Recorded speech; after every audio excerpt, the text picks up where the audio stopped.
Wow, I'm so happy.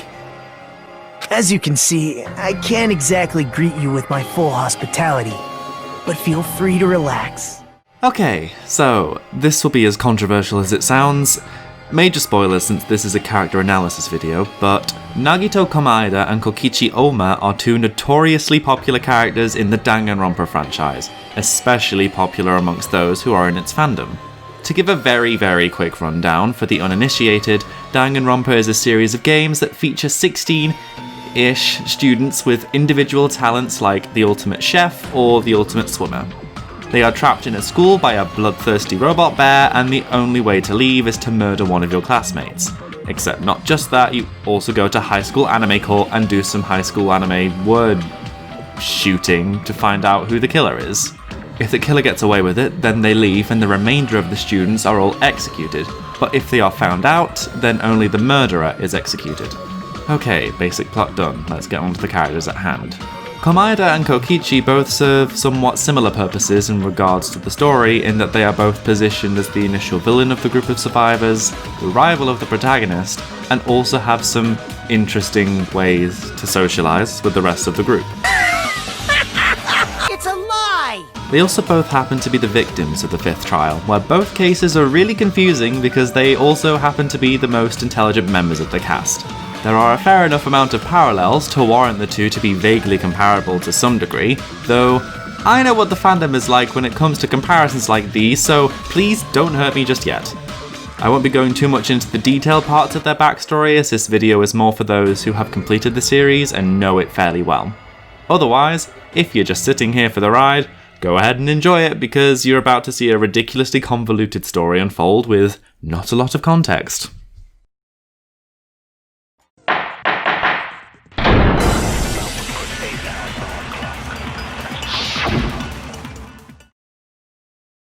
Kokichi as a character is sassy, light-hearted, and is headcanoned by so many fans of the series as gay because of the specific line in the English dub. Ooh, you so clumsy, girl! Gotta be more careful there, Himiko! Alongside the ridiculous shade he throws to Mew in particular. I guess I should have known a dumb whore pig like you wouldn't understand. So let me explain. Who you calling a dumb pig? He does have a dark side, which definitely tingles the edgy deviant art side of us all. Is deviant art still relevant, or am I just old now? Please let this haggard old fan have it in the comments below. Among sprites like this and this, he evidently has a side to him that is paranoid and insecure, veiled through the countless lies he may or may not be telling, but at least there are cracks to be shown as the trials progress, especially in Trial 4. I'm sick of hearing you say you don't know! God, why are you so dumb? This trial is fairly hard to analyse because no one knows whether he's being sincere or not, and therefore has little character consistency, other than being really inconsistent as a person, I guess. He's also against himself killing another person, and note the wording here. This is one of the things DICE are against, also known as the evil corporation he leads. This would explain why Gonta, who voluntarily went along with Kokichi's plan in Chapter 4, was used as a murderer in place of him. Gonta sacrificed himself so that Kokichi could uphold his morals and try to find the end of the killing game before Mew could kill him. Even if in hindsight having someone sacrifice themselves just so you can keep up your moral obligations is questionable, I have a fairly easy time defending Kokichi in any case here, as there are at least some explanations behind why he is how he is, and has a small redemption at the end of Chapter 5's trial, which is told to us by Kaito just before Kokichi let himself be crushed by the metal presser. People seem to like Kokichi in the fandom, if we ignore the kinnies and the more headcanon area of the fandom, for his eccentricities and the way his story arc is written, where there are some implications alluding to trust issues near his time of death in Chapter 5. The majority of the fandom can agree that he is someone who had good intentions, but definitely did a lot of things wrong to try and get there, and the final two chapters do the character a fair bit of justice in respect to understanding the internal conflicts of Kokichi. Komaeda, on the other hand, is a totally reprehensible character with a strange inferiority complex who only serves as a janky servant of hope, which, as we all know, is the series' source of power for whatever reason. He appears to worship the protagonist Hajime for some reason, and like Kokichi, has a bit of a knack for sassing the rest of the cast. Still don't realize it? Jeez, get it together. You're supposed to be the symbols of hope, aren't you? Ah, I forgot. Except for Hajime, of course. Komaeda has his iconic meltdown in the first trial before continuing to be the meme that he is until about chapter 4, where he really comes into play. After going through the final dead room, which is basically just a room where he discovers more plot devices, he discovers that Hajime, the protagonist whose talent we don't know yet, actually is just a reserve corps student, meaning he's nothing special. And everyone else is an ultimate despair, which basically means they get red eyes and do edgy murder antics. So after previously revering the very ground Hajime walks on for the majority of the game until this point, he makes a 180 turn to just being a cold-hearted man who wanted to get rid of the rest of the group by killing all of them at once because they've become corrupt, which he puts into effect in chapter 5 by creating a scenario in which nobody could possibly know who the killer is. Safe to say that killing a load of people trapped on an island because they were all previously in despair is somewhat over the top, and the fact I know this statement might be met with, but actually he's doing it for the good of everyone else, shows how annoyingly important the concept of hope and despair is to the series, where it seems to take this ethereal presence that is incredibly valuable to have on either end and constantly fluctuates in relative importance. The people who like Komaeda mainly enjoy him for his intelligence, as well as perhaps some relatability in terms of his social skills, which are, to say the least, incompetent. I guess I should just awkwardly laugh about it then. And may also enjoy the concept of him as a character being driven so far down this desire for hope that he basically goes and does the opposite in order to achieve it.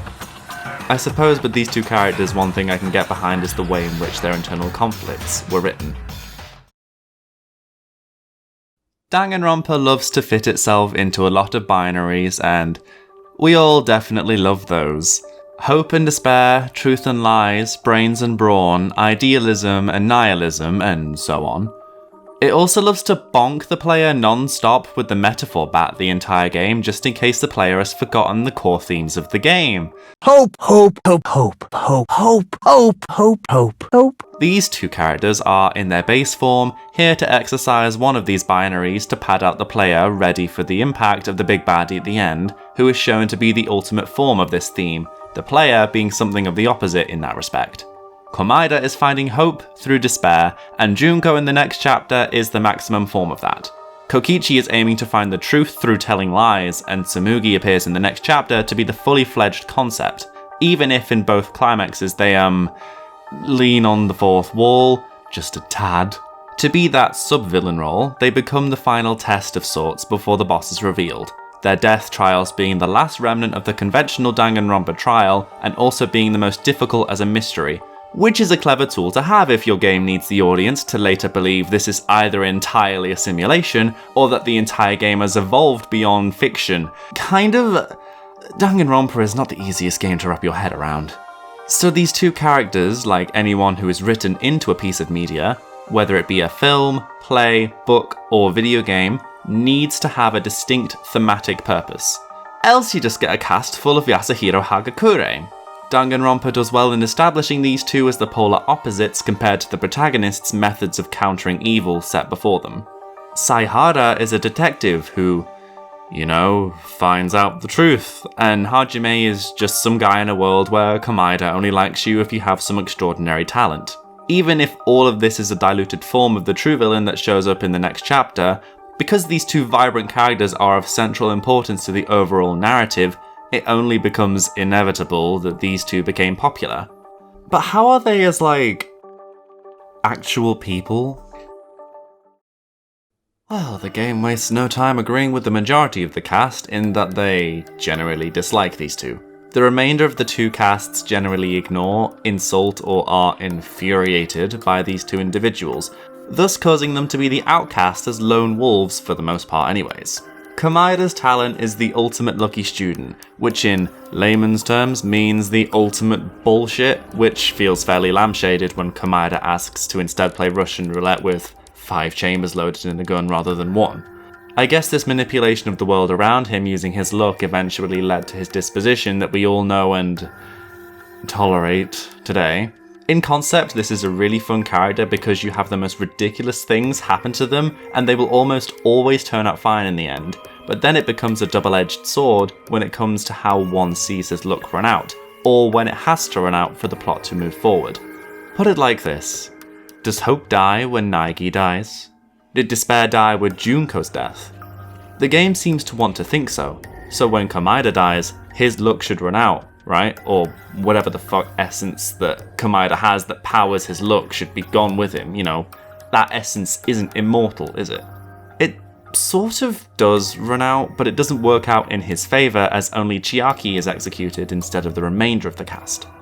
Komaeda has this Schrodinger's cat thing going on where he both did and didn't anticipate the end result of Trial 5 because his look seemingly only favours his intended ending regardless of the situation he puts himself in. He's implied to have wanted all 6 to die, but because Chiaki died alone, did he actually just want that to happen instead? It's impossible to know for sure after his death, especially since how his look works can be really vague. Kokichi has a similar gambit where it's again impossible to know whether his true feelings were being told, and as far as we know, he did and didn't mean anything he said at any given time during the course of the game. I love the concepts of these two characters, right up until the actual writing for the dialogue of these characters is said aloud. Dialogue helps personalize the idea that Kodaka wanted to put in the game, and the dialogue in Danganronpa is good in places, but not here. Komaeda did not need to be written like a cultist, witnessing their demon god coming alive as soon as someone says something right. I'm aware this is an anime, and for a Western audience, some of the translations will come off somewhat wonky in execution, but come on, what is this middle school level characterization, especially when it comes to Kokichi's attempt to rationalize telling lies? Why do you guys hate lies that much? There's only one truth, but endless possibilities for lies, you know? And some of them are only white lies, or lies to be kind to people. Kind lies aren't kind, and will cause more harm than good later, and it's annoying to think we're framed in such a way to believe in what he's saying, and he has this monologue about wants a trial. Another aspect of the characterization I'm not a fan of is the glorification and, paradoxically, the mistreatment of those with mental health issues, although, unfortunately, that may be a result of Japanese views on the treatment of mental health issues as a whole, that being fairly old-fashioned. Komaeda appears to struggle with social connectedness and doesn't appear to recognise when he said something out of turn, which leads to the endless barrage of abuse Komaeda receives throughout the course of the game. Kokichi has some form of trust issues, likely linked to anxiety, so a front is put up and a similar result is achieved. I understand why people put up a front, and no one has to talk about these issues if they don't want to, especially in a literal killing game. But the way it's characterized is more of a quirk than something palpable and something to be ridiculed. I'm bringing this up because this is something that is commonly discussed within the fandom, and I know firsthand as a fan way back from the first game that latching on to these traits can warp your own perception of these problems and pose to be potentially harmful, from how these mental health problems can be romanticized to just be haha, funny pose, TikTok. Please don't forget that Danganronpa isn't a bastion of nuanced, accurate representation. There's scenes of straight up sexual assault played off as a joke, and we still have Fukawa and Chihiro discussions to this day. Danganronpa has a bit of a history with creating characters that are drawn first and then given their talents and personality later. It works in the sense that it gives variety to the cast in unconventional ways that makes them interesting and unique, which is why the series has so much popularity over the 10 years it's been around now. My issue with these two in particular though is primarily that they serve to be better narrative devices than believable characters. I found myself repeatedly while making this saying, oh, that's just a Komaeda or a Kokichi thing. And the writers are very clever for being able to make such outrageous characters seem fairly believable. What I am bored of is characters that are just drawn to laugh maniacally, smile really strangely, and calling the rest of the group fools before refusing to help the situation they themselves are in any further, as well as the potentially problematic portrayal of implied mental illness. Komaeda is perhaps the lesser of the two characters, especially with how you could certainly find the look talent to be such a large crutch for the majority of the events Komaeda undertakes for the reader to believe it. And he's a bit of a slave to his own talent rather than a character who has that talent alongside an actual personality. Whereas Kokichi at least has a discernible motive that can be followed after his death is explained, and it doesn't always entirely relate to his talent. In short, I suppose, Komaeda has lazy writing, Kokichi can kind of get away with it, I suppose. I think I concluded with this, however. Danganronpa appears to shine better based on telling us about a character as an idea of something, rather than showing us how that character lives. I hope you enjoyed. If you did, please subscribe and like, comment and all of that. I decided to do a shorter video as in 2021 I will have a much larger video ready for you to see. I did always want to do a think piece on Danganronpa though, and these two characters always seem to divide the audience somewhat in how they're supposed to be perceived, and I guess I decided to put some of the skills I learned in my degree to use finally. So with that, I shall see you all soon and for the next video. Tschüss!